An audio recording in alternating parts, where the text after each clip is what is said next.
సదాశివసమారంభాం శంకరాచార్యమధ్యమాం అస్మదాచార్యపర్యంతాం వందే గురుపరంపరాం. శ్రీ గురుభ్యో నమః. స్వధర్మదర్శిని ఛానల్లో రెండో వీడియో ఇది వినాయక చవితి గురించి. మొట్టమొదటి వీడియోలో అసలు వినాయక చవితి యొక్క విశిష్టత ఏంది, మరి ఎందుకు చేయాలి, ఎప్పుడు చేయాలి, ఎలా చేయాలి, ఇవన్నీ మనకు చెప్పడం జరిగింది. మరి ఇప్పుడు వినాయక చవితికి మన పురాణాలలో ఉన్న కథలేంటివి, అసలు వినాయకుడి యొక్క జన్మ వృత్తాంతం ఏంటి, దీనికి ఏదైనా పురాణాల్లో ఉన్నటువంటి కథలకు ఏదైనా సంబంధం ఉందా, మానవ జీవితానికి వీటికి ఎంత సంబంధం ఉంది అనేది మనం చూద్దాం. ఇక మొట్టమొదట కథలోకి వెళ్తే, పూర్వము గజాసురుడు అనే ఒక రాక్షసుడు ఉండేవాడు. మనందరికీ తెలుసు ఈ గజాసురుడి యొక్క తత్వము, ఆయన శక్తి, ఇవన్నీ కూడా ప్రతి కథలోనూ మనం చెప్పుకుంటూ ఉంటాం. గజాసురుడు, గజము అంటే ఏనుగు, ఏనుగు స్వరూపంతో ఉన్నటువంటి అసురుడు. అసురుడు అంటే ఎవరు? ఏనుగులకు ప్రతి దాంట్లో కూడా అసురతత్వం అనేది, సురతత్వం అంటే దైవీతత్వం అనేది, అసురతత్వం అనేది రెండు ఉంటాయి. అదే ఆ అసురతత్వాన్ని తీసేసినప్పుడు దైవీతత్వం అనేది వస్తుంది. ఇక్కడ గజాసురుడి యొక్క తత్వం కూడా అదే. గజాసురుడు ఇక్కడ మనకు మనిషి లోపల ఉన్న అసురీ భావన తీసేస్తే గణపతిగా మారుతాడు. కాబట్టి మనిషి లోపల ఉన్న కామక్రోధ లోభ మహమాత్సర్యాలు అనేటివి పోవాలి, గుణత్రయాలు కూడా పోవాలి. అంటే సాత్విక, రాజస, తామస ఈ మూడు భావాలు కూడా మంచివి కావు. సత్వభావన మంచిది అది, కానీ కామ్యమే అది. రజోభావన అది కామ్యమే, తమోభావన అది పూర్తి కామ్యం. కాబట్టి మూడు మంచివి కావు. అంటే గుణరహితుడే భగవంతుడు, గుణసహితుడు మానవుడు. ఇక్కడ గజాసురుడు కూడా అంతే. ఈ గజాసురుడు యొక్క తత్వం ఏంటి అంటే, ఈ సృష్టి అంతా కూడా నా అధీనంలో ఉండాలి. ప్రతి రాక్షసుడి యొక్క ప్రవృత్తి అదే. ఏ రాక్షసుడు కూడా నాకు ఇది కావాలని కాదు, ఈ సృష్టిలో ఉన్న చరాచర జగత్తంతా నా అధీనంలో ఉండాలి. సో ప్రపంచంలో ఇప్పుడు మనం చూస్తున్నాం కదా, అన్ని దేశాల వాళ్ళు పక్క దేశం వారి యొక్క స్థలం మనకు కావాలి. భారతీయులు మాత్రం ప్రశాంత చిత్తులై ఉంటారు ఎప్పుడు. ఎందుకంటే ఏ జాగా కూడా మాకు అవసరం లేదు, ఏ స్థలము కూడా మాకు అక్కర్లేదు, మాకు మా భారతదేశం గొప్పది, ప్రస్తుతం ఉన్నదాన్ని మేము రక్షించుకుంటే సరిపోతుంది అనే ఆలోచనలో మనం ఉంటాం. ఎందుకు అంటే భారతీయ తత్వం అటువంటిది. ఈ గజాసురుడి యొక్క తత్వం ఎలాంటిది అంటే, పక్క రాజ్యాలు మనకే కావాలి, ఇంద్రుడి పదవి నాకే కావాలి, అలా అన్ని పదవులు నాకే కావాలి, అంతా నా దగ్గరికే కావాలని ఆలోచించి ఒక బ్రహ్మగారి గురించి, ఈశ్వరుడి గురించి ఇలా తపస్సు చేస్తాడు. మరి పూర్వకాలంలో సులభమైనటువంటి పని తపస్సు అని మనం అనుకుంటాం. కాదు, సులభమేం కాదు, సులభమైనటువంటి అనుగ్రహించేవాడు ఈశ్వరుడు. తపస్సు కఠినంగానే ఉంటుంది ఆయనను కూడా. శరీరం మీద వ్యామోహంతో చేసేది తపస్సు కాదు. శరీరం మీద వ్యామోహం వదిలి ఆత్మయందే మనిషి లీనమై చేసేటువంటిది తపస్సు. కాబట్టి ఈశ్వరుడి గురించి మనుషులే కాదు, రాక్షసులే కాదు, ఎవరైనా తపస్సు చేయవచ్చు, అనుగ్రహిస్తాడు ఈశ్వరుడు. మరి ఇక్కడ కూడా ఈశ్వరుడు ఏం చేశాడు? పరమేశ్వరుడు భక్త సులభుడు. మనందరికీ తెలుసు, ఆయన ఎవ్వరు వచ్చి శంభవ పాహిమామంటే ఆయన వరణిచ్చేస్తాడు. ఇక్కడ కూడా పాపం గజాసురుడు వచ్చేసి, నాకు ఈ బ్రహ్మాండాలన్నీ నా వశం కావాలి, నేను ఈ బ్రహ్మాండంలో అందరికంటే అజేయుణ్ణి కావాలి అంటాడు. ఇవన్నీ బాగానే ఉన్నాయి, మరి ఈ అమరత్వం కావాలి, ఇవన్నీ కాదు. ఇవి ప్రతి ఒక్క రాక్షసుడు కోరుకునేదే.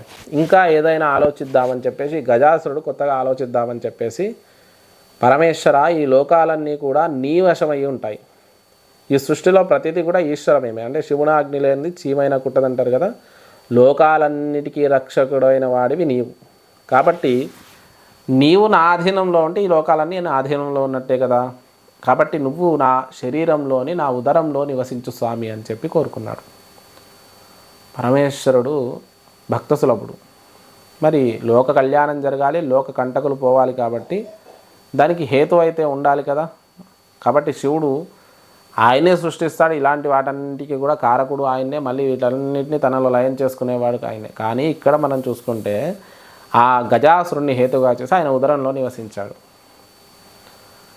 ఈయన లయకారకుడు ఈశ్వరుడు. సృష్టిలో ప్రతిదాన్ని కూడా తన లోపల లయం చేసుకోవడమే ఆయన పని. స్థితికారకుడు విష్ణుమూర్తి, సృష్టికారకుడు బ్రహ్మదేవుడు. బ్రహ్మ సృష్టించాడు గజాసురుణ్ణి.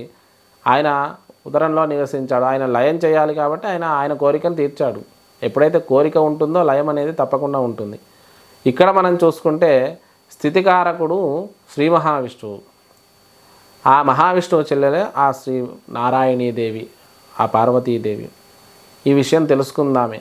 భర్త ఇక్కడ లేడు అని చెప్పేసి ఆమెకు కూడా అనిపించి ఎక్కడికి వెళ్ళాడు అని ఆలోచిస్తే ఈ గజాసురుడి ఉదరంలో ఉన్నాడని తెలిసింది. బ్రహ్మాండాలన్నీ కూడా ఒక రకమైనటువంటి నిస్తేజంతో ఉన్నాయి. శివుడు అంటే మంగళకారకుడు. శివుడు అంటే ఎవరు? మంగళకారకుడు. ఈ శరీరంలో శివం ఉంటే శరీరం, శివం పక్కకు జరిగితే శవం అవుతుంది.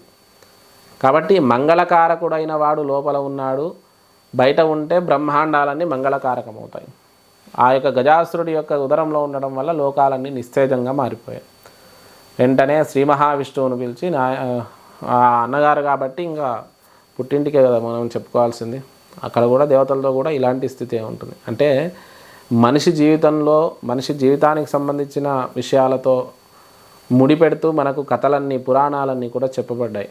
ఈ పురాణాలన్నీ కూడా ఎందుకు అంటే మానవ జీవితానికి దగ్గరగా ఉండేటట్టుగా నిర్మింపబడ్డాయి, మనిషి బుద్ధిని ప్రచోదనం చేయడానికి. కాబట్టి ఆయన ఏమన్నాడు అంటే, సరే ఇంకా మనకు తప్పదు కదా, మన బాధ్యత సోదరి యొక్క కష్టం తీర్చడం, సోదరి యొక్క సమస్యను తీర్చడం అనేది మన బాధ్యత అని చెప్పేసి వెంటనే నందీశ్వరుని పిలిచి, నాయన నందీశ్వర ఇద్దరం కలిసి వెళ్దాం పదా అని చెప్పేసి ఆ నందీశ్వరుడు శ్రీ మహావిష్ణువు ఇద్దరు కలిసి ఆ గజాసురుడి యొక్క రాజ్యానికి వెళ్ళాడు. పాపం శ్రీ మహావిష్ణువు సృష్టి అందరినీ కూడా నడిపిస్తుంటాడు, స్థితికారకుడు ఆయన. కానీ గజాసురుడు శివుణ్ణి దాచిపెట్టడం వల్ల ఆ నందీశ్వరుడితో గంగిరెద్దుల ఆట ఆడిస్తూ గంగిరెద్దుల ఆడించేవాడిలాగా మారిపోయాడు. అక్కడంతా ఆ రాజ్యంలో ఆడిస్తూ ఉంటే ఇది చాలా అద్భుతంగా ఉంది. ఈ నందీశ్వరుడి యొక్క విచిత్రమైనటువంటి నృత్యాన్ని చూసి అక్కడి ప్రజలంతా చాలా ఆశ్చర్యచకులు. మోహిని స్వరూపం కాబట్టి శ్రీ మహావిష్ణువు ఎలాంటి వాడు? అందరినీ యోగమాయలో ముంచెత్తుతాడు ఆయన. కాబట్టి ఇక్కడ కూడా అందరినీ మాయలో ముంచేశాడు. అందరూ కూడా ఆ గజాసురుడికి చెప్పారు. వెంటనే గజాసురుడు అన్నాడు, నా దగ్గర కూడా ఆడించు అని చెప్పాను. ఎల్లగైనా తీసుకెళ్ళి ఆ గజాసురుడి యొక్క సభలో నందీశ్వరుడితో విచిత్రమైనటువంటి ఆటలన్నీ ఆడించాడు. అది చూసి గజాసురుడు చాలా సంతోషం పొందాడు. ఏదో ఒక శంక ఉంది, కాకపోతే ఇది ఏంది ఇంత అద్భుతంగా ఏ నంది ఆడుతుంది, ఏ గంగిరెద్దు ఆడుతుంది అనే ఆలోచన ఉంది. కానీ వచ్చింది ఎవరైనా సరే అంత సంతోషాన్ని మోదాన్ని కలిగించాడు కదా, నీకు ఏ కోరికైనా తీరుస్తా అని చెప్పి ఆ గజాసురుడు మాట ఇచ్చాడు. ఇప్పుడైతే మాట ఇచ్చి బయటకు పోయే వరకు ఆ మాట మర్చిపోతారు. ఒక రాక్షసుడై ఉండి, ఒక రాక్షస ప్రవృత్తి కలిగి ఉండి ఇచ్చిన మాట కోసం నిలబడ్డాడు గజాసురుడు. ఎంత అద్భుతమైనటువంటి విషయం చెప్పండి. అంటే రాక్షసుని పొగుడుతున్నానని కాదు, అంటే ఆ కాలం నుంచి ఈ కాలం వరకు కూడా ఒక మాట ఇచ్చినప్పుడు ఆ తప్పద్దు అనే ఒక ఆలోచన ఉంది చూడండి పురాణాలలో. అది గొప్పది. అది ఇప్పుడు అక్కడ ఉన్నది మానవుడైనా రాజైనా ఒక దైవమైనా ఏదైనా సరే ఒక ఇచ్చిన మాట ఇచ్చాము, ఆ మాటకు కట్టుబడి ఉండాలి అని ఒక ప్రక్రియ అనేది ఉంది చూడండి. అది లోకాలన్నిటికీ మంచిది. ఈరోజు రేపు 1వ తరగతి నుంచి 10వ తరగతి దాకా నేను భారతదేశం నా మాతృభూమి, భారతీయులందరూ నా సహోదరులు అని ప్రెడ్ చేపిస్తున్నాము. ఏ పిల్లలకు నీ సహోదరులు నీ సహోదరి నీ పక్కన ఉంది అని నేర్పిస్తున్నాం? అమ్మాయిని రోడ్డు మీద నడిపిస్తుంటే తల్లిదండ్రులు భయపడుతూ ఎక్కడికి పంపించాలో లేని పరిస్థితి. అంటే అప్పుడు దుర్యోధనుడు ఒక్కడే ఉండేవాడు, దుశ్శాసనుడు ఒక్కడే ఉండేవాడు రాజ్యంలో. ఇప్పుడు రాజ్యమంతా దుర్యోధన దుశ్శాసన లోకమే అని అదేదో సినిమా వచ్చింది కదా, అలా ఉంది. ఈ లోకమంతా కూడా ఇలాంటి వాళ్ళు ఎందుకు అవుతున్నారు అంటే తల్లిదండ్రుల నుంచి ప్రేరణ కావాలి వాళ్ళకు. తల్లిదండ్రులు సంస్కారంగా రోజు అద్భుతమైనటువంటి మన రామాయణ భారత భాగవతాలను, అష్టాదశ పురాణాలను, ఇంకా అనేక విషయాలను పిల్లలకు వినిపించాలి. వీళ్ళు వింటే కదా వాళ్ళకు వినిపించేది. ఎందుకంటే పురాణం పెట్టాలని స్కిప్ చేస్తారు, పక్కన సినిమా వస్తే అది పెట్టేసుకుంటారు. పోనీ ఏదైనా పెద్దవాళ్ళు చెప్పారనుకోండి, వారి మీద ఒక 4-5 రాళ్ళు వేస్తారు, వెనకాల నుంచి కూర్చొని మరీ వేస్తారు. పాపం ఎంతో మహానుభావులు మన భారతదేశంలో ఇంకా ధర్మం కోసం, అంటే మొట్టమొదటి నుంచి గోబ్రాహ్మణేభ్య శుభమస్తు నిత్యం లోకా సమస్తా సుఖినో భవంతు అని అన్నారని బ్రాహ్మణులు ఇష్టమున్నా లేకున్నా, వాడికి ప్యాంట్ వేసుకోవాలన్నా పంచ కట్టుకోవాలని లేకున్నా కట్టుకొని, అంటే అందరూ కాదు, డబ్బు కోసమే పంచకట్టుకునే వాళ్ళు చాలామంది ఉన్నారు. కాబట్టి మహానుభావులు గురువుగారు చాగంటి కోటేశ్వరరావు గారు కొన్ని వేల ప్రవచనాలు ఇచ్చి రూపాయి కూడా తీసుకోకుండా భారతీయ ధర్మం గురించి ఆయన ఎంతో కృషి చేశారు. ఆయన మీద కూడా వ్యంగ్య అర్థాలు వచ్చేట్టుగా చెప్పిన వాళ్ళు ఉన్నారు. కాబట్టి ఒక ఒక కోరికతో కాకుండా లోకాలన్నిటికీ ఏదో ఒక మేలు చేయాలనే ఆలోచన ఉన్నవాడిని కూడా మన సమాజం తొక్కేస్తుంది. కాబట్టి ఇక్కడ కూడా గజాసురుడు ఇలాంటి వ్యక్తులు మన దగ్గర కూడా ఉన్నారు. కానీ పురాణాలలో ఇలాంటి నీతి తప్పిన మాట తప్పిన వాళ్ళు ఎవరూ లేరు. రాక్షసుడైన మాట కోసం నిలబడ్డాడు. నీ కోరిక ఏంటి అని మహావిష్ణువునే అడిగాడు. సాక్షాత్తు బలిచక్రవర్తి అయినా కూడా వచ్చింది వామనుడు విష్ణుమూర్తి స్వరూపంగానే వచ్చింది దేహి అన్నాడు కదా, దానం ఇవ్వడానికి నాకేముంది, అంతా ఇచ్చింది ఈశ్వరుడే కదా, ఆయనే కదా. అందుకే ఇచ్చేయడానికి సిద్ధపడి బ్రహ్మాండాలన్నింటినీ కాకుండా తన నెత్తి మీద కూడా ఒక కాలు పెట్టుకొని కోరుకున్నాడు. కాబట్టి ఇక్కడ కూడా ఆయన నీ ఇష్టము, శ్రీ మహావిష్ణు కోరిక ఏంటి అనగా నీ ఉదరంలో ఉన్న శివుణ్ణి మాకు ఇచ్చేస్తే తీసుకెళ్తా అంటే పెట్టుకున్నైతే పెట్టుకున్నాను, నా ఉదరం నేను చీల్చుకోలేను కాబట్టి మీరు చీల్చి తీసుకెళ్ళండి అని. అయితే చివరగా నందీశ్వరుడు తన కొమ్ములతో గజాసురుడి ఉదరం చీల్చాడు. అక్కడి నుంచి ఆ ఉదరంలోంచి శివలింగిని బయటకు తీసుకొచ్చాడు. బయటకు రాగానే అక్కడ ఒక మహాద్భుతమైనటువంటి విషయం జరిగింది. గజాసురుడు శరీరాన్ని వదిలేస్తూ అడిగాడట, ఈ శరీరం ఇన్ని సంవత్సరాలు నీ యొక్క స్థానమై ఉన్నది, ఎక్కడ శివుడు ఉన్న స్థానం ఉందో అది పవిత్రమైంది. కాబట్టి నీవు నా ఉదరంలో ఉండడం వల్ల నా శరీరం అనేది పవిత్రమైంది. ఆ పవిత్రమైన శరీరాన్ని మీరు వృధా చేయకండి, దానికి ఒక మంచి స్థానాన్ని కల్పించండి అన్నారు. అంటే మీరు ఇక్కడ చూసుకుంటే ముందే అక్కడ ప్రణాళిక సిద్ధమైంది. కొడుకు తలదొట్టేశాడు, ఇవన్నీ చెప్పుకుంటారు కదా. అంటే భగవంతుడు ఒక భక్తుణ్ణి కాపాడడం, అక్కడ పుత్రుని ఉద్ధరించడం రెండూ జరిగాయి ఏకకాలం. ఒక భక్తుని శిరస్సును వృధా చేయొద్దు, శరీరాన్ని అందుకే గజాజినోత్తరీయం అంటే ఏనుగు తోలును కట్టుకొని ఉంటాడు ఆయన. ఆ శిరస్సును కొడుక్కు పెట్టాడు. అది కారుణ్యం, అంటే శివుడి కారుణ్యం. కాబట్టి వెళ్ళి వెంటనే చెప్పాను, నీ శరీరానికి స్వస్థత ఏర్పాటు చేయండి, మంచి దానికి ఒక స్థానాన్ని కల్పించండి కైలాసంలో అని కోరుకొని శరీరాన్ని వదిలేశాడు. ఆ తర్వాత శివసాయుధ్యాన్ని పొందాడు. ఇది తెలిసి పార్వతీదేవి పరమేశ్వరుడు వస్తున్నాడు కదా, వస్తున్నాడంటే సిద్ధపడాలని చెప్పేసి అద్భుతంగా అలంకరించుకున్నామని చెప్పేసి స్నానాన్ని ఆచరిద్దామని చెప్పేసి ఆలోచిస్తూ భర్తయందు ధ్యాస కలిగి, మరి ఇదంతా కూడా పార్వతీ పరమేశ్వరులు సృష్టి స్థితి లయకారకులు వాళ్ళే కదా, సృష్టిలో అన్నిటికంటే మహోత్కృష్టమైన వాళ్ళే కదా, మరి వాళ్ళకి ఇలాంటి ఆలోచనలు ఉన్నాయా అంటే శివశక్త్యాయుక్తో యది భవతుమే తత్ ప్రభవితమని శంకరాచార్యుడే చెప్పాడు. శివుడు శక్తి వేరు కాదురా బాబు, వాళ్ళిద్దరి మనసులు ఏకకాలంలో ఒకే రకంగా ఆలోచిస్తాయి, వాళ్ళకి అన్నీ తెలుసు, పిచ్చి వాళ్ళ లెక్క మానవ కోసం ఈ నాటకం అంతా ఆడుతున్నారని ఆయన అద్భుతంగా సౌందర్య లహరిలో చెప్పాడు. వాళ్ళు ఆడే ప్రతి ఆట కూడా మనల్ని ఉద్ధరించడానికే. మనకు గణపతి లేకపోతే వాళ్ళ గణపతి పండుగ, నవరాత్రాలు, ఇన్ని లడ్డూలు, ఇన్ని మోదకాలు, ఇంత అద్భుతం, ఇంత డ్యాన్సులు, ఇంత పిల్లల సంతోషాలు ఎక్కడివి? కాబట్టి ఇవన్నీ మన కోసమే ఈశ్వరుడు చేస్తున్నాడు, ఆ భావన తెచ్చుకోండి. అక్కడ పార్వతీదేవి సిద్ధపడుతూ తన శరీరంలోంచి నులుగు పిండిని తీసి ఒక ముద్దగా చేసింది. ఆ ముద్దకు ఒక రూపం ఇచ్చింది. రూపం ఇస్తే అందమైన బొమ్మ తయారైంది. ఆ బొమ్మను చూడగానే చాలా సంతోషం వేసింది. వెంటనే తన శక్తినంతా ఉపయోగించి ప్రాణప్రతిష్ఠ చేసింది. ఆ బ్రహ్మదేవుడు కూడా దానికి ప్రాణాన్ని ఇవ్వడం జరిగింది. సృష్టిలో బ్రహ్మనే ప్రాణం ఇవ్వాలి ఏ జీవికైనా.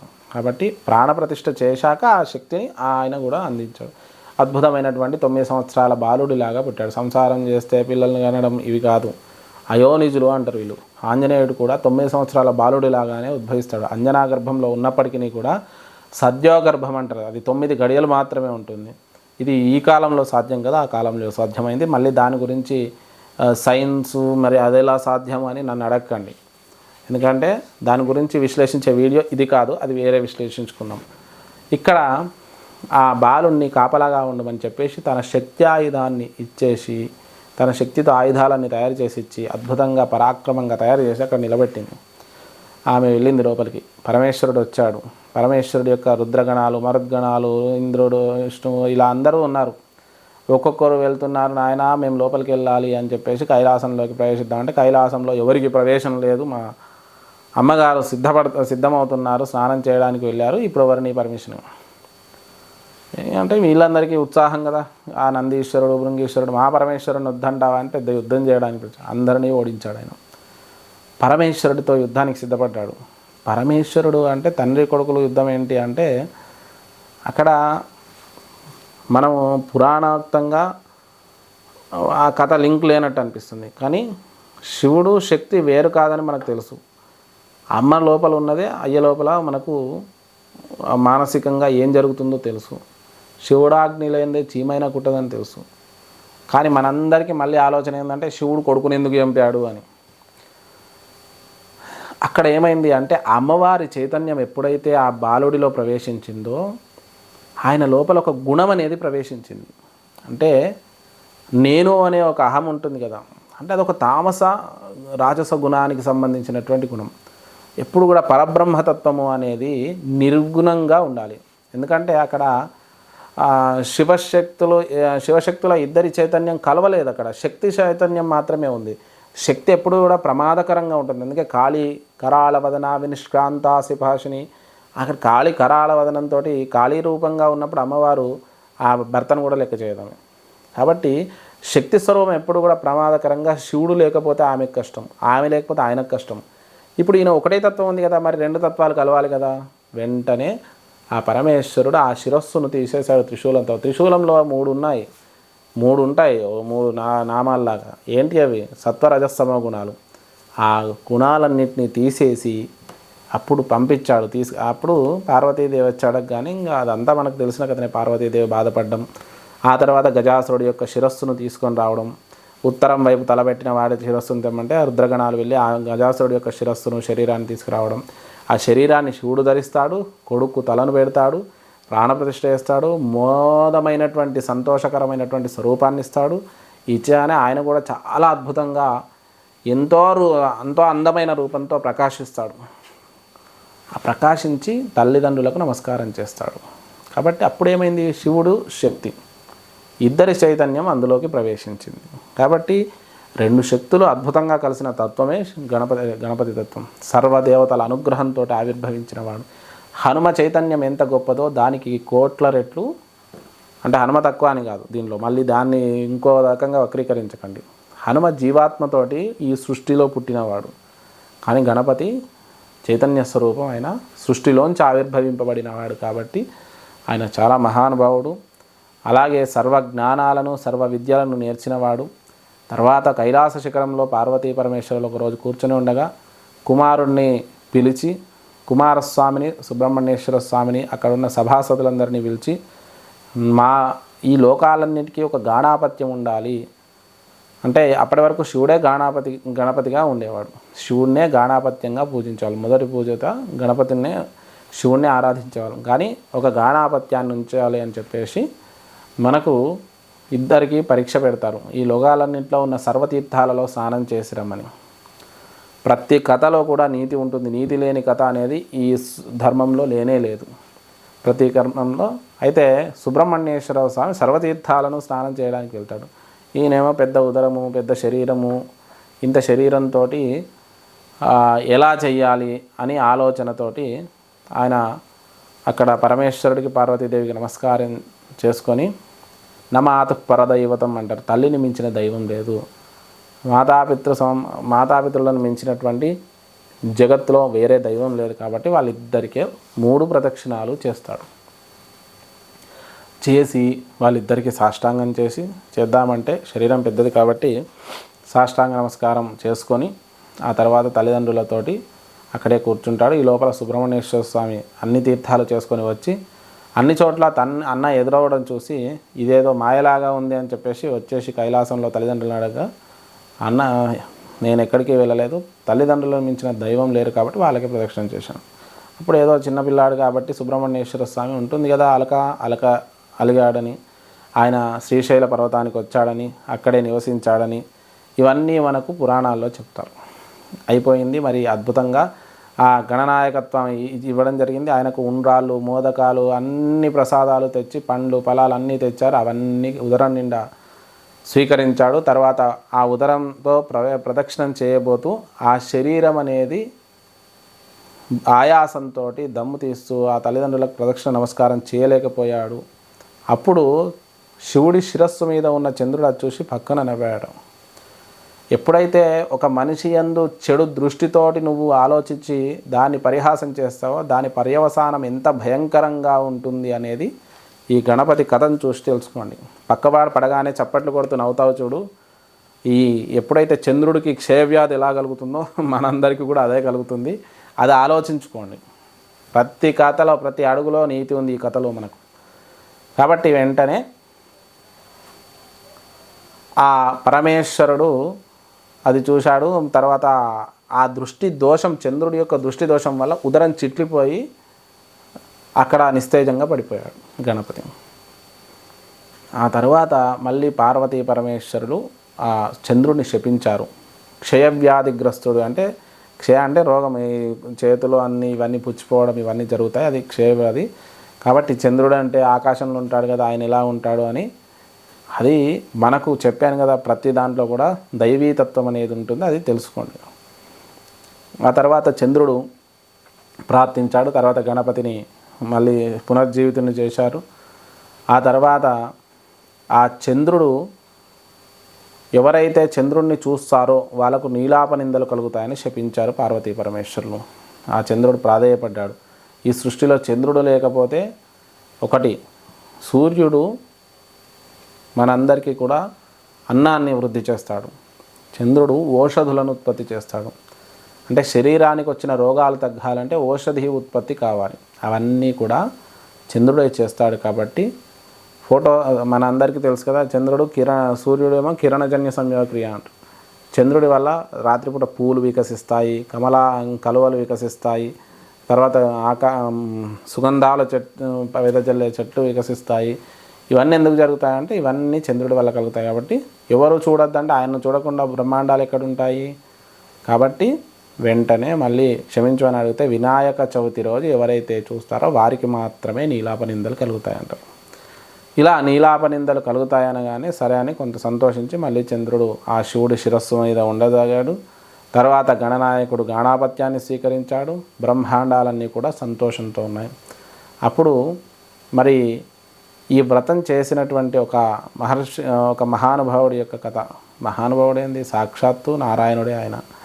ఆ నారాయణుడే శ్రీకృష్ణుడు. కృష్ణం వందే జగద్గురు.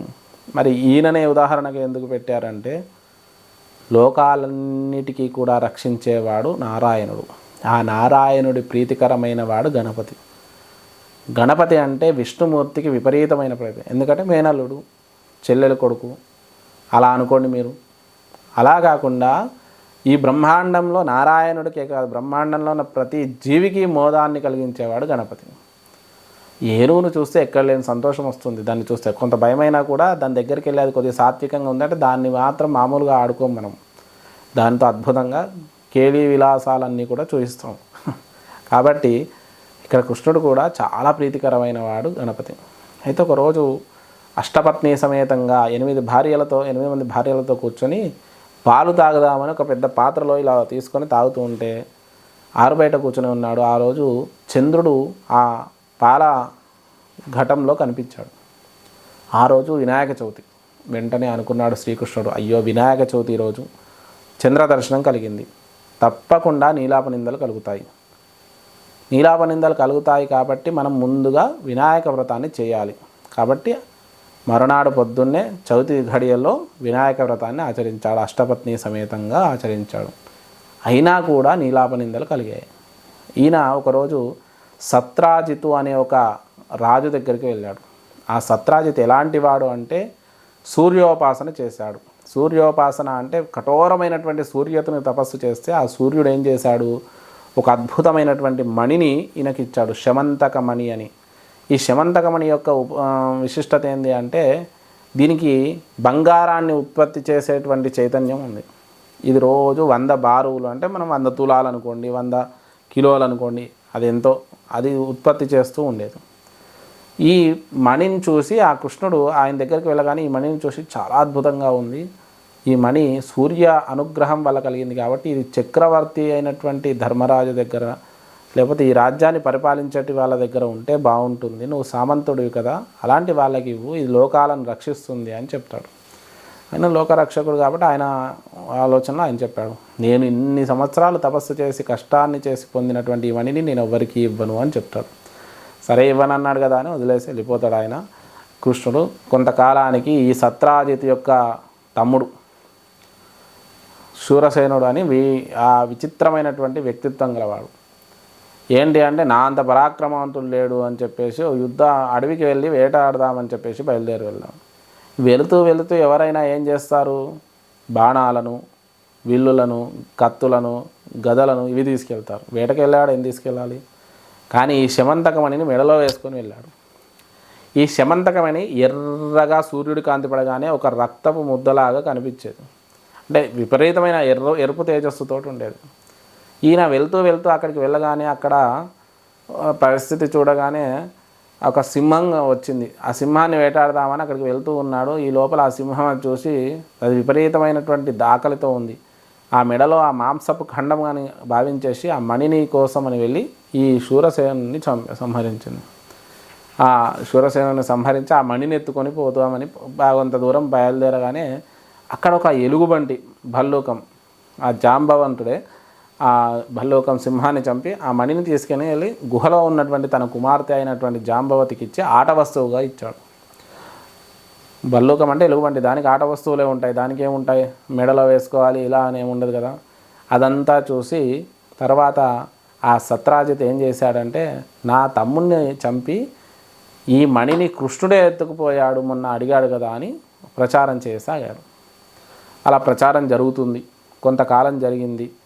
కృష్ణుడు నీలాపనిందలు భరించలేక అడవికి వెళ్ళాడు. అడవికి వెళ్ళి అక్కడ ఉన్నటువంటి శూరసేనుని యొక్క కళేబరాన్ని చూశాడు. అక్కడి నుంచి కొంత దూరంలో ఒక సింహము కళేబరాన్ని చూశాడు. అక్కడి నుంచి కొంత దూరంలో గుహలో ఆ జాంబవంతుడిని చూశాడు. ఆ జాంబవంతుడి కూతుర్ని చూసి ఆ మెడలో ఆడుకునే వస్తువులాగా ఆయన దగ్గర ఉంది.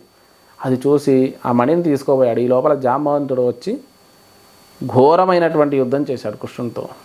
మనకు దాంట్లో 18 రోజులు యుద్ధం చేసినట్టుగా చెప్తారు.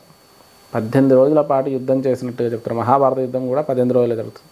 కానీ జాంబవంతుడు అత్యంత పరాక్రమవంతుడు, రామాయణ కాలం నుంచి జీవించి ఉన్నాడు. కాబట్టి యుద్ధం చేస్తూ కొంతకాలానికి ఇద్దరు అలసిపోయారు. ఇద్దరికి విపరీతమైన గాయాలయ్యాయి. కృష్ణుడికి దెబ్బలు ఏంటంటే దేవుడు కదా అని మన అనకండి, శరీరంతో పుట్టిన ప్రతి దేవతా స్వరూపం కూడా శిక్షలను అంటే కఠినమైనటువంటి స్థితిని ఎదుర్కొన్న వాళ్ళే. రాముడికి కూడా విపరీతమైన గాయాలయ్యాయి యుద్ధంలో. ఆయనేం అలా పెట్టగానే అలా యుద్ధం చేసి అందరినీ చంపలేదు. వీళ్ళు సినిమాల్లో చూపించేదంతా మీరు సినిమాల మట్టుకే పరిమితం కాండి. ఆ రామాయణం చదవండి తీసుకొని, ఆయనకు గాయాలయ్యాయి, లక్ష్మణుడు పడిపోలేదా?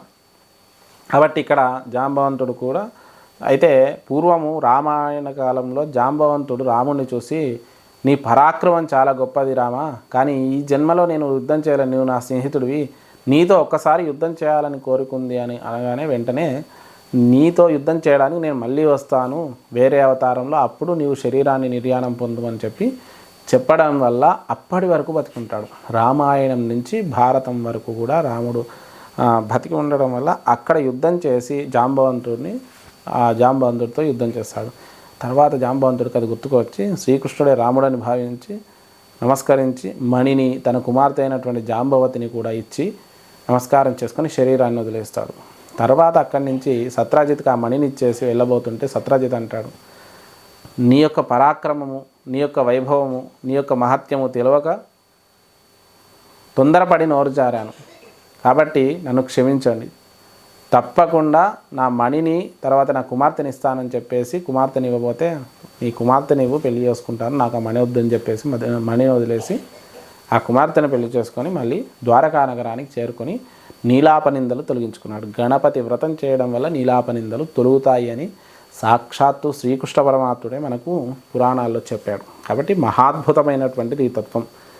గణపతి తత్వము చాలా అద్భుతమైంది. గణేష పురాణం కూడా చాలా విస్తారమైంది. మనం తెలుసుకున్న విషయాలు కొన్నే, కాబట్టి ఇంకా చాలా విస్తారంగా ఉంటుంది. ఇంకా ఇలాంటి వీడియోలు మీకు అందిస్తూ ఉంటాను. ఇవి రెండే కాకుండా రానున్న రోజుల్లో నవరాత్రుల గురించి మీకు విశిష్టంగా చెప్పడానికి ప్రయత్నిస్తాను. శైలపుత్రి, బ్రహ్మచారిణి, కూష్మాండ, చంద్రఘంట, కాళరాత్రి ఇలా 9 రోజుల్లో 9 దుర్గలు, దాంతోపాటు అన్నపూర్ణ, బాలా త్రిపుర సుందరి, రాజరాజేశ్వరి ఇలా 9 రోజుల్లో ఉన్నటువంటి అలంకారాల గురించి, నైవేద్యాల గురించి ఇంకా అనేక రకాల వీడియోలు మీకు అందిస్తాను. నవరాత్రుల గురించి కూడా చూస్తూ ఉండండి. చాలా అద్భుతమైనటువంటి విషయాలతో మీ ముందుకు వస్తాను. మరి మన స్వధర్మదర్శిని ఛానల్ను సబ్స్క్రైబ్ చేసుకోండి. ఈ వీడియోను లైక్ చేయండి, షేర్ చేయండి, కామెంట్ చేయండి. సలహాలు సందేహాలు ఏమైనా ఉంటే కామెంట్స్ రూపంలో తెలియజేయండి.